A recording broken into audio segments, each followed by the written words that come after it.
So Manchester United have got themselves in a spot of bother with their defence. First of all, we have the Eric Ten Hag and Raphael Varane situation. There is clearly something going on there. Ten Hag isn't playing him. That is a problem.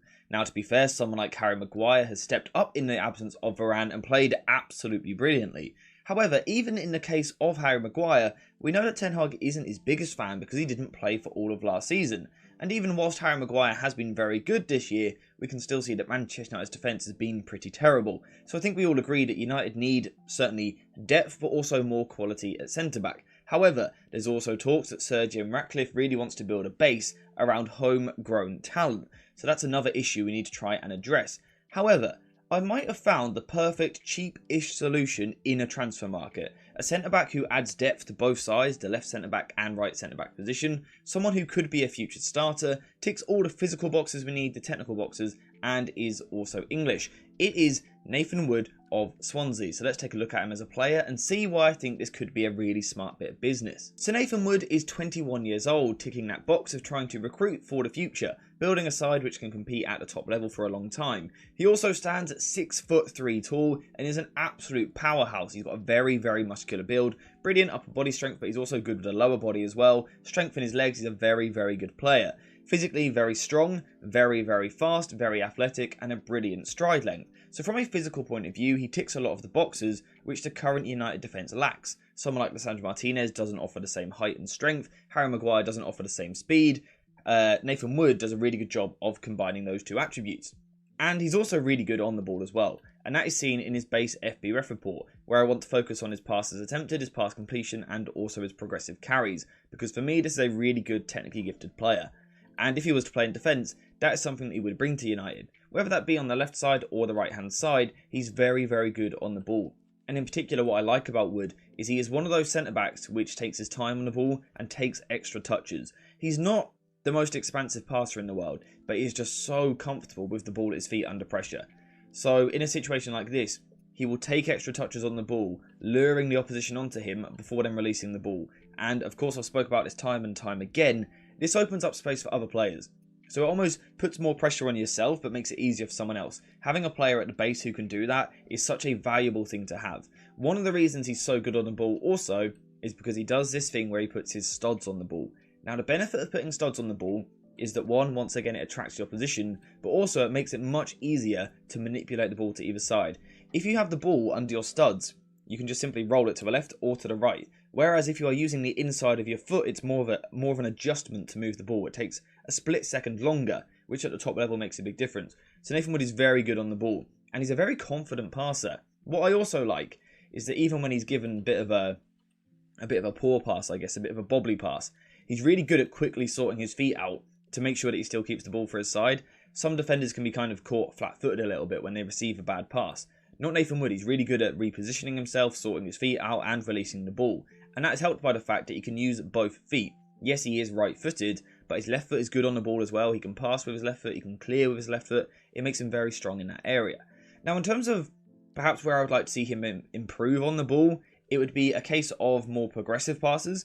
You know, let's say you're playing against a mid-block. Can you find passes through the lines? I would like to see growth in that area. But also perhaps more usage of the long pass, because I don't think we see it that often. When he does do it, he tends to be pretty successful, but we don't see it that regularly. Is that personal preference? Is that Swansea's tactics? I'm not too sure. But I think we could see growth in that area, because if he can do that, he could become really well-rounded on the ball, because in terms of carries and things like that, he's already really good. We can see it in the numbers down here. Take-ons attempted, successful take-ons, carries, total carrying distance, progressive carries, carries into the final third. He ranks incredibly well in all of these metrics, and that's because he's just super confident on the ball. Now, some of that is because of that big size. He uses that big frame of his really well, so when the opposition are trying to sniff about and put a tackle in, he just gets his shoulders out, uses his arms to kind of bat a player away, and then carry the ball forward. And that could be something which is really useful in this United defence. We know that Ten Hag puts a lot of focus on progression from the centre-backs, and Wood ticks that ball. He's really good on the ball, and I think he would be a massive upgrade for Manchester United. But importantly, he's also very strong from a defensive point of view, so let's focus on that now. So before we continue into the video, a quick shout out to today's video sponsor, JerseyFIFA.com, the home of all of the greatest football kits. Whether that be the new latest releases or the old classic ones like this, Jersey FIFA has something for everyone, and now you can check it out yourself using the link in the description down below. And also make sure to use code JerseyFIFA for 10% off when you order. So again, just to go back to it, one of the real defensive boxes which Nathan Wood ticks is the physical aspect of things. He's incredibly strong, tall, powerful, but also really, really fast. In terms of what we spoke about on a channel recently, he ticks a lot of boxes as a ground eater, someone who can cover a lot of space.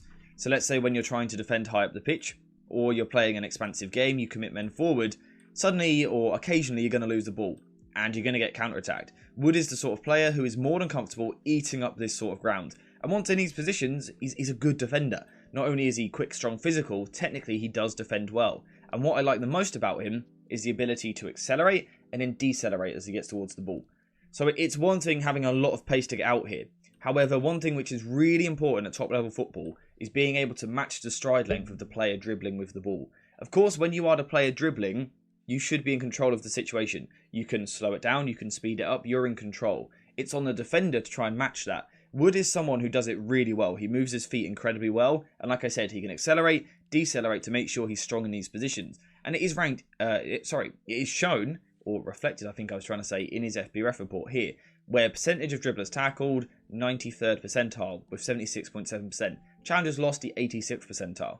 Now what we can see here is that, in terms of dribblers tackled being quite low, he's not in these situations a lot because Swansea are a possession dominant side. However, when he does get put into those positions, his percentages are very, very good. Again, showing that he is good from this point of view. He's also really good, much deeper. His deeper defence, his understanding of the game, his reading of the game is really very strong. It's something I like a lot. First of all, he's good in the air. I believe we've got numbers for that somewhere as well. We can see this, aerials lost. He doesn't lose many aerials at all. Percentage of aerials won, 67%, the 83rd percentile. Now, could that improve? Yes, but first of all, he's playing in a really physical league in the Championship. But also, 67% at the age of 21 isn't bad at all. Centre-backs tend to blossom a little bit later than most other positions. Perhaps in 3 or 4 years, you could expect him to start hitting something closer to his prime. He's nowhere near his prime yet, and he's already very strong in the air. Again, a physical presence. So I think that would be a good thing for Manchester United. But again, not only is it the physical side of his game, his understanding is something I like a lot, particularly in the box. I would label him as a good box defender. Now, one of the reasons I think he's good at defending the box is because of that two-footedness, which we spoke about previously. Because sometimes a ball is going to come into the box, and sometimes if you're a right-footed defender playing on the left, it's a bit difficult to clear it sometimes. However, with Wood, we've seen it because he sometimes plays left centre-back. He is capable of clearing the ball from either side, and it becomes because of good positioning, good reading of the play. He does get himself side on, he's got a good stance in the box, but it's the fact that he can comfortably clear the ball with either foot just makes life a lot easier for him in the penalty area. But he's also really good at getting his head on the end of these crosses, he's good at blocking shots, he reads the position well, he has a good understanding with his goalkeeper as well with Swansea. Hopefully that is something that would translate if he was to make a move elsewhere. But he's got this understanding of when to kind of fly in front and block shots, when to leave it more to the goalkeeper, when to back the keeper up, perhaps recovering back to the line. He's just got a very good understanding in the penalty area for a 21-year-old. Now, yes, we do have to understand that all of this is happening in the Championship. It's not the greatest level of football. However, in terms of the competitive nature, it's actually stronger than most European leagues in that way. And I think it's a really good place for young players to develop, particularly young defenders. And I think Nathan Wood has really benefited from that. But the big thing for me, what I like about him is, yes, he can compete physically. Very good in the air, very strong, very pacey, great stride length. But then combined with that aggressive nature, he can slow it down. He can be really calm on the ball. Now, in terms of tactical fit, I'm not entirely sure what his role as a defender is just yet. Is he this stopper defender, which is aggressive and on the front foot? Or is he more of a cover defender? I like the idea of him developing into a player which can play as a covering defender, someone who covers around the back and defends very well. Yes, he's strong and aggressive when he needs to, but largely is using his pace to cover behind. So perhaps if we're talking at United, could we see a shape where, say in a couple of years, he could develop into the starting right centre-back, Lisandro Martinez goes into midfield, the two full-backs drop a little bit deeper, This could be a really good way of using Wood. First of all, we're going to use his calmness on the ball, again using the studs of the ball. Studs of the boot, sorry, on the ball, so we can shift the ball either way. We get the best out of that by putting him in the middle. But also, playing him in the middle kind of masks some of the fact that he isn't the greatest long passer in the world, or the most expansive passer in the world. Having him in the middle as a really good, solid technical base could be really valuable to Manchester United. Also, the benefit of this is that if opposition teams go long, we have someone in the air here who can go win the ball. And what I like even in this area is he's one of few centre-backs who, when a ball comes long, if he's got the opportunity, he will get it down in his chest and try and play. And I think that's a real sign of composure, because a lot of really good defenders don't do that. So again, to have that calm at a young age, to get the ball down on your chest and play out from there, I think is a really good sign.